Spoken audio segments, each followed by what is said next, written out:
병원의 응급실은 언제나 전쟁터와도 같았습니다. 구급차의 사이렌 소리가 들리면 자동문이 거칠게 열리고 들것은 환자를 싣고 미끄러지듯 들어옵니다. 간호사들의 발걸음은 멈추지 않고 이어졌고 의사들의 명령은 효차하며 공기를 가릅니다. 삐삐삐 마이너스 심장 모니터의 전자음은 환자의 숨결을 대신했고 때로는 삶과 죽음의 경계에 선 자의 북소리처럼 울렸습니다.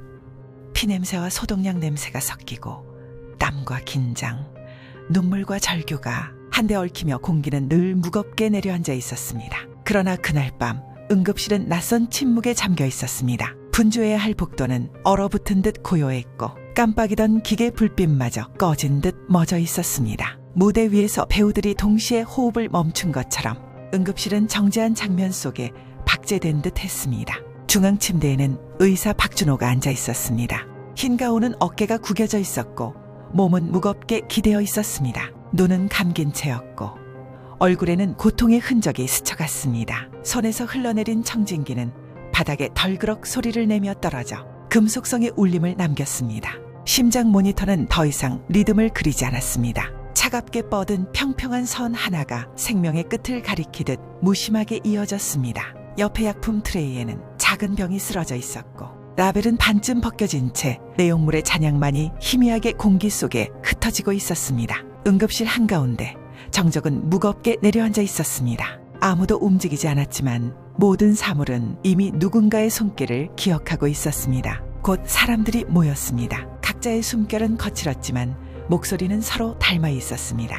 그들은 한결같이 자신은 그 자리에 없었다고, 사건과는 무관하다고 말하고 있었습니다. 간호사 이수진은 약품을 정리하느라 바빴다고 주장했습니다. 새로 들어온 약품들이 많았고 늘 박준호가 직접 약을 다시 검토하는 습관이 있었다고 떠올렸습니다. 그녀는 자신이 중앙 침대에는 가지 않았다고 단언했습니다. 그러나 메모장을 쥔 손끝은 계속 모서리를 접었다 펴기를 반복하며 불안을 숨기지 못했습니다. 인턴 의사 장영민은 자신이 차트 정리만 했다고 말했습니다. 환자가 많아 기록에 몰두할 수밖에 없었으며 응급실이 워낙 혼란스러워 중앙에 들어갈 이유가 없었다고 강변했습니다. 그는 구석에서 조용히 기록만 했다고 했습니다.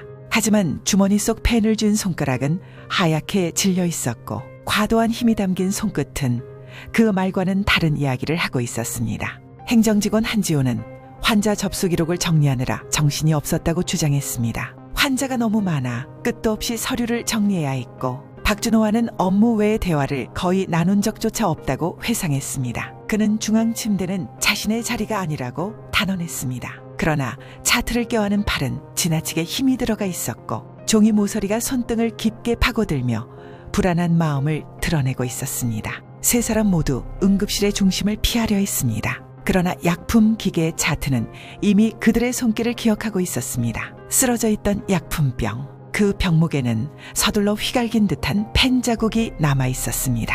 간호사들이 급히 이름을 적어둘 때 쓰는 방식 그대로였습니다. 그 흔적은 이수진의 손끝에서 비롯된 것이었습니다. 심장 모니터의 버튼 옆에는 미세한 잉크 얼룩이 묻어 있었습니다. 차트를 기록하다 흘린 잉크와 같은 색, 같은 농도였습니다. 구석에만 있었다던 인턴의 손길이 기계 위에 남아 있었던 것입니다. 차트 더미 속에는 접수 기록과 무관한 종이가 섞여 있었습니다.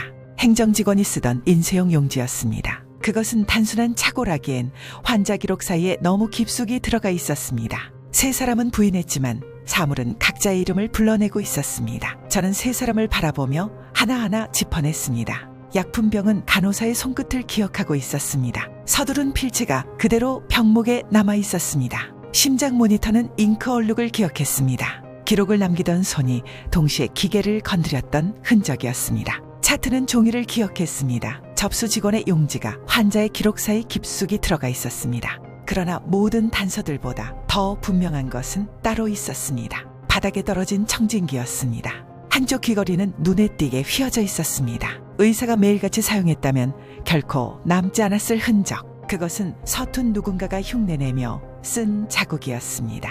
진짜 사용자의 손길이 아닌 어색한 손길이 남긴 흔적. 사물은 그 차이를 정확히 기억하고 있었습니다. 응급실은 다시 웅웅거렸습니다. 문 밖에서는 환자들의 발소리가 다급하게 이어졌지만 이 안은 여전히 얼어붙어 있었습니다. 간호사의 흔적은 서두름이었습니다. 행정직원의 흔적은 부주의였습니다. 그러나 인턴의 흔적은 달랐습니다. 펜을 쥔 손은 기록을 남기면서 동시에 기계를 조작했고 청진기를 쥐며 서툰 흉내를 내다 귀걸이를 휘게 만들었습니다. 습관을 가장하려는 흉내는 언제나 지나치게 과합니다. 그리고 사물은 그 과함을 결코 잊지 않았습니다. 범인은 장영민이었습니다. 그는 중앙에 가지 않았다고 말했지만 모니터는 그의 펜을 기억했습니다. 버튼을 누른 순간 잉크가 묻었고 청진기를 잡았다 놓으며 귀걸이를 휘게 만들었습니다. 간호사의 흔적은 단순한 서두름이었고 행정직원의 종이는 우연이었습니다. 그러나 모니터와 청진기는 같은 사람을 가리키고 있었습니다. 거짓말은 오래 버티지 못합니다. 사소한 흔적들이 모여 결국 한 사람을 드러냅니다.